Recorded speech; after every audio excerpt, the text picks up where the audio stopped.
How to receive Bitcoin on Binance. Hey everybody, welcome back to our channel. In this video we're going to learn how we can receive Bitcoin on Binance, so make sure to watch the video till the end.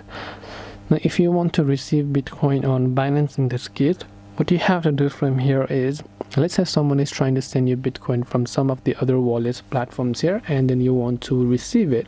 To receive it, that person needs to have your Bitcoin deposit address or a QR code. Without that, you will not be able to receive crypto to your wallet. So to do that, tap on the yellow icon that you can find here, and here you'll find an option that says deposit. Make sure to go to deposit option. Since it is Bitcoin or BTC that we're trying to deposit or receive, we will select BTC. And here we can simply choose any of the network here. As and when you do that, this is actually our deposit address. So we can copy this deposit address and give to the person that is trying to send us Bitcoin, or you can simply send them this QR code and you will receive the amount in your wallet over here. This way you will be able to receive Bitcoin on Binance. Hope this video was very helpful. If you have got any more questions, queries, doubts, feel free to leave them down below. Thank you for watching till the very end of this tutorial, and see you soon in the next video.